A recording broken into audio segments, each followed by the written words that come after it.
Good morning, everyone. Welcome to the ETHScale panel on mass adoption with Web3 infrastructure. It's fitting that after the keynote in terms of ETF adoption of BTC and ETH, we're also going to talk about mass adoption of Web3 infrastructure. So without further ado, let the panelists introduce themselves. Hello everyone, my name is Mark. I'm a director of the PITH Data Association.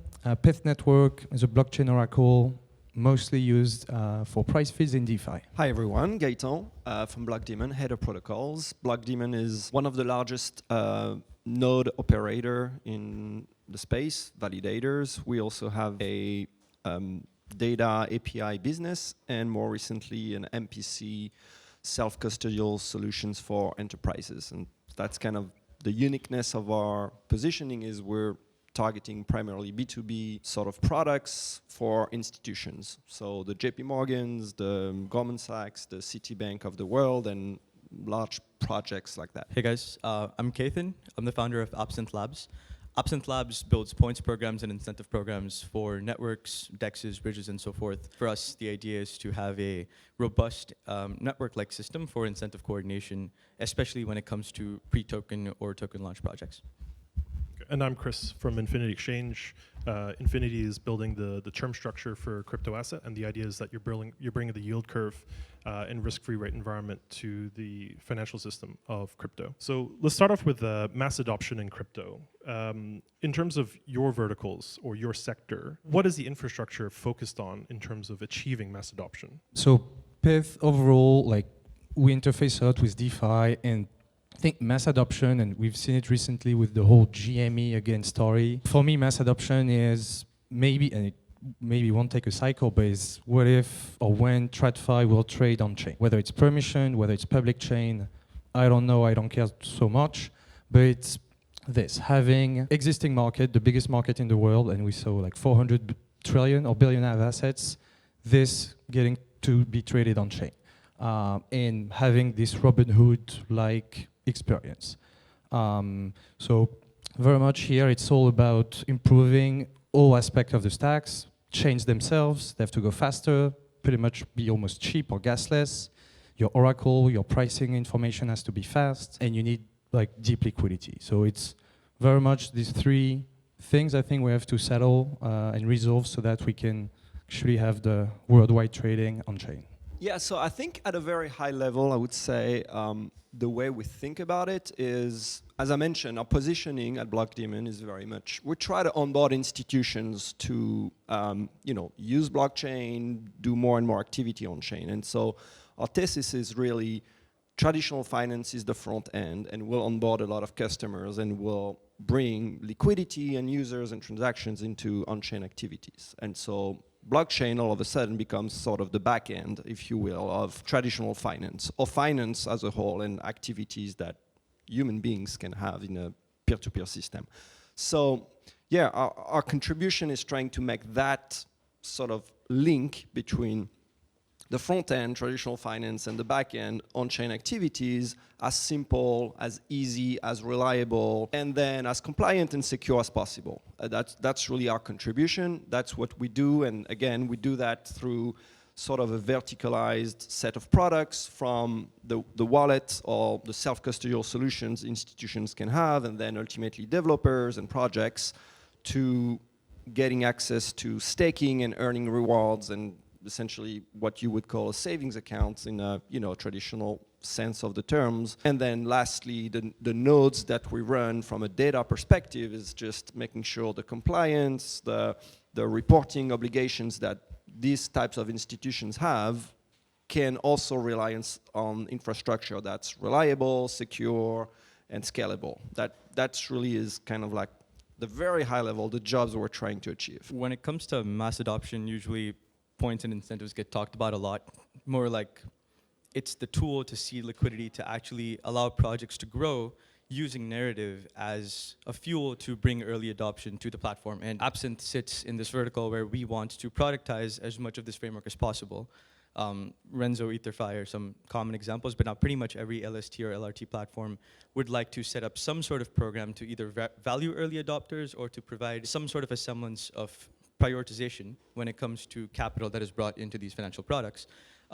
At Absinthe, we like to recognize that liquidity and activity are equally important, and our goal is to really make sure that there is a streamlined line of products that allows structured financial products to launch as fast as possible without having to deal with reinventing the wheel, which credit cards, airline platforms have managed to do really well for the past 40 years or so. So in terms of mass adoption, Absinthe really focuses on trying to streamline the process for LST and LRT platforms to actually set up this early liquidity as fast as possible. I think that was the problem that we're trying to solve.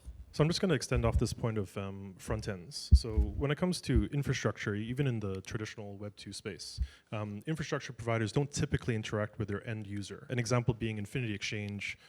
We're reliant and a consumer of PIF data in order to price the valuation of our users in terms of their NAVs.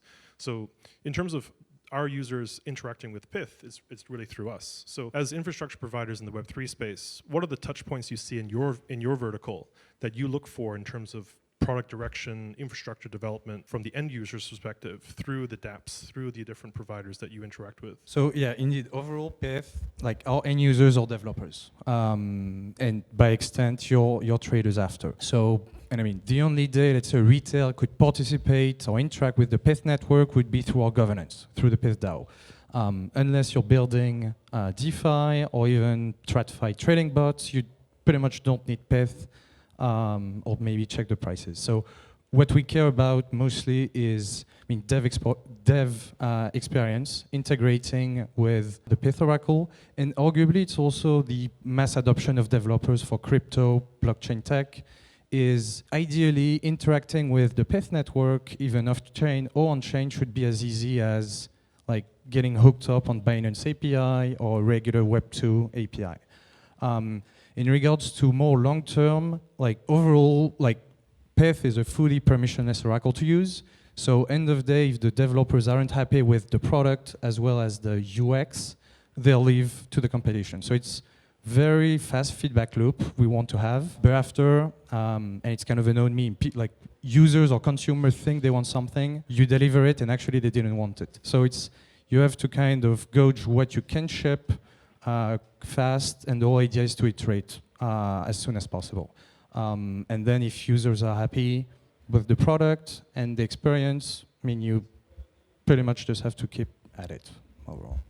For us, tactically, we're not, as you mentioned, we're not really interacting with end users, retail users. That's not our job. So the main interactions we have are B2B again, and they're mostly contractual. Like we have SLAs and things we guarantee, so the service we runs well and then to the satisfaction of our customers. But ultimately, that's what we want. And the funny anecdote here is our founder, when he created Konstantin Richter, when he created Block Daemon, the name was picked. Daemon is in computer science. It's this software that runs silently in the background, but very reliably. And his vision is to say, yeah, I want to be the largest infrastructure provider that nobody knows, essentially, running silently in the background, doing what it's supposed to do, extremely reliably, but not necessarily interacting, having this touch point that you mentioned with retail users and end users. That's kind of what we're trying to achieve. Yeah, especially when it comes to infrastructure companies. Actually, I have a story about Pith, Mark. One of the projects that we're working with recently came to us and said, yeah, Pith didn't even know we were using them for 6 months until they contacted us and said, oh, would you like to partner? And this happens more often than not in B2B2C companies where your primary target is to help DevX, is to improve the way that projects build on blockchains. Absinthe takes a weirdly different position sometimes where we also end up interacting with the liquidity providers and the participants in these networks, because a lot of our experience often comes not only making sure the project gets to set up incentive structures in a really reliable and non-farmable fashion, we also need to ensure that the end user is satisfied and happy with that entire process. And we're learning through this entire journey, but oftentimes we have to develop more customer support and customer understanding features, which involves fleshing out a whole new side of things, which projects often are unaware of, which often is key to mass adoption, because the end user understanding the user journey is your first and most important step in terms of bringing more people on. Yeah, I would say equal balance between customer support and making sure that DevX is robust is something that we value. Yeah, so I think this feedback loop is sort of unilateral on the panel, and just wanted to highlight sort of the juxtaposition between mass adoption and Web3 infrastructure, and really the feedback loop is what helps that progress to achieve mass adoption through infrastructure. So with that point, as infrastructure providers, what are the biggest challenges you face individually moving forward, whether it's legal, whether it's product fit, etc.? I would say, I think the most important part is reliable infra, but scalable infra. Like designing your protocol, your infra, so that regardless what happens, you'll be able to answer to it. So 4 years ago, last cycle, would we have all guessed that there would be 100 L2s, 200 AMMs, bunch of LSTs, restaking, etc. So at Pith, we were lucky enough to have the initial design that was very scalable, where I think in a year we expanded from 1 to 60 chains, EVM, Cosmos chains, Move chains, now even Solana virtual machines chains. So it's very much, first thing is sit down and think on how to build your protocol so that you can answer to any things you don't know yet. And sometimes, and we see it a lot, like all the big protocol now, they're fourth version, like from Uniswap V1, Aave V1, now they're all at V4. So it's, DYDX also. So it's very important to be able to like restructure your protocol, your infra. Yeah, I think from a challenge perspective, what's really hard to follow with is the fragmentation of the space. The way you kind of mentioned it with the number of chains and virtual machines and standards that exist out there. And when I think about fragmentation, there's at least 3 subcategories that I can think of. One is the standards, like you have different tokens and different protocols, and obviously the more exist, the more complexity that means for an infrastructure provider, because we have to follow up the updates and build the software to run that reliably and guarantee all the SLAs that we provide to our customers. So there's, fragmentation of standards. There's fragmentations of liquidity, because obviously then that means from an economics perspective, capital is divided across a lot of different chains and not centralized in one, where you can more predictably sort of ensure your revenue and offset your costs. So that fragmentation of liquidity is also an important challenge. And then ultimately, I think in the space, which I think is both a challenge but also an opportunity in a way, is there is a fragmentation of players. And there's a lot of different, actors in blockchains, and very, very small, very, very large, everything in between. And what I think is a challenge is that when you're very early stage and you start, it's like, I can do everything. Like, I'm good. Don't worry, I'll do everything.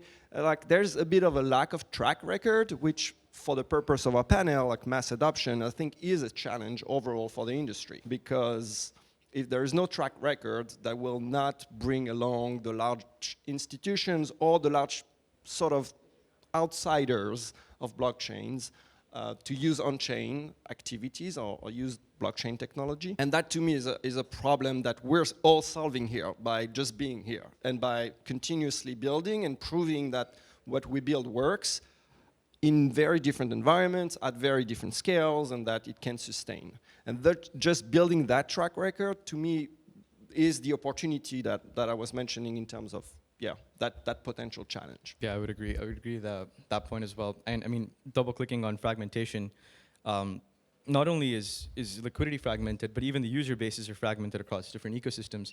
As infrastructure providers, companies like ours need to be able to service as many different sectors as possible, and then we take the burden of unifying and creating a single product that can serve multiple different kinds of verticals.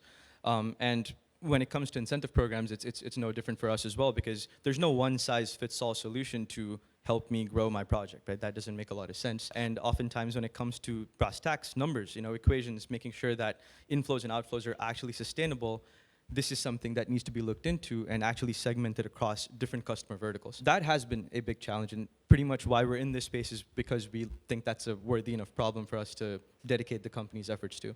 And I'm sure, most infrastructure companies come in with the idea of, being that invisible force in the back, which basically completely makes sure these differences are abstracted away from the customer as much as possible. We'd resonate with that as well. So just extending off the keynote in terms of ETH, in terms of security moving forward, especially with ETF inflows, how do you as Web3 infrastructure providers balance the need for decentralization versus the ease of centralization? Overall, I don't think from the PIF network perspective, we'd care so much. And by the, I mean, personally, yes, but from whether we serve a centralized or a decentralized chain, end of day, we serve someone and we generate, network generates revenue. So overall, ideally, I mean, if ETH gets more and more decentralized, more and more secure, more value will be used, more activity. So it's great, PIF and most of the infra provider make money with increased activity. So but end of day, if in 10 years it's the JP Morgan chain that does the most trading volume, the most PIF price updates, I'll be happy because PIF enabled this and the network generates revenue, grows. Ideally, it's not on JP Morgan chain, it remains ETH. And also that's why PIF is today on 60 chains. First, it's hard to pick winners. And ideally, you don't have to pick winners. You shouldn't be playing favorites and just enable everyone to build wherever they want. So, and one of my big bet for this cycle is to see a Bitcoin ETF issuer creating its own chain and start doing trading there. I would be happy just purely based for the potential activity it could generate for PIF. Yeah, I mean, centralization, decentralization. I think it's a matter of degrees, right? There's very different levels, first of all, of what is centralized. Is it the provider? Is it the machines? Is it geographically? Is it the actors? There's different dimensions of centralization or decentralizations. And at the end of the day, I think we've all mentioned the word reliable at least 5 times, and that's kind of the purpose of that. That's one of the big benefits of centralization. The reason is, when you have a chain or multiple chains, you need to update and do these updates on time. And if you're a chain and you have to choose between 10,000 solo stakers or solo providers who run validators and nodes, but don't necessarily pay attention to it because it's a side gig, versus, I don't know, 10, 15, 20, 100 professional node operators that do that super reliably, very professionally, guaranteed contractually things. I mean, to me, it seems like a no-brainer in terms of who I would pick to be able to reach mass adoption, because again, there is this guarantee of reliability on one hand and not on the other side. Is 100 node providers centralized or is it decentralized? Same, it's a choice.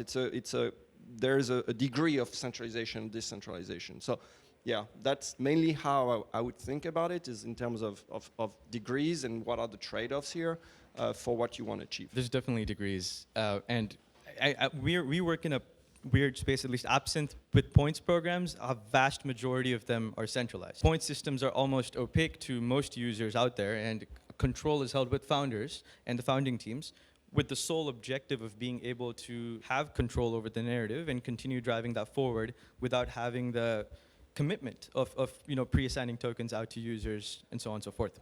When it comes to decentralization, we like to pick and choose the qualities that we want to provide to users, and then this is us being on a general path towards moving into a more verifiable and a more composable system when it comes to points. Points and incentives, yes, by nature, it's tough to put them on-chain immediately without being able to have an infrastructure which allows you to give the team the control that they wanted to, which is why a vast majority of products ended up building these systems in the first place, yet trying to put the infrastructure in place to have verifiable ways to tell people exactly why and what they need to do, and allowing point systems to be composable in a manner which doesn't immediately unlock a secondary market to assign them value from day one. Again, which is another reason why points exist, is to allow for speculation to exist without creating a market which prices that token immediately or that value immediately, which again would completely undermine the reason for why points and incentives as a system exist in the first place. So yeah, in conclusion, I would say verifiability and composability are two aspects of decentralization that we've picked and chosen, and we'd like to move toward that world as fast as possible. So just to wrap up the panel, where do you see your company or your sector, say, in the next 2 years? And I'll go first. What I want to see is when a trader logs into the Bloomberg terminal and they need a reference rate for some kind of swap or lend, they use Infinity. So that's our goal. I think one thing, how we characterize Pith for the non-crypto people is usually Spotify for financial data. Data owners come contribute for new stream of income, and data users can permissionlessly request, use, and pay for the services. Think a fully decentralized Spotify for financial data, governed by the Pith DAO, and so overall, if I do my job well, I'll be out of a job. Well, I don't have a cool Bloomberg Spotify analogy, sorry, but I think what we want to achieve and what we work out is onboarding large institutions into blockchain. And so if we can, onboard, we work with, I would say, 30 to 40% of large institutions today in some shape or form. If we can, increase that number, that'd be going in the right direction. For us, most points programs have started here. You get activity, and when you end, it drops back down to base.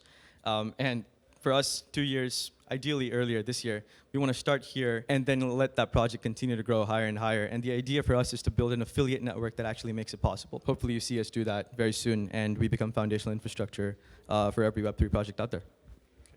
Thank you, everyone.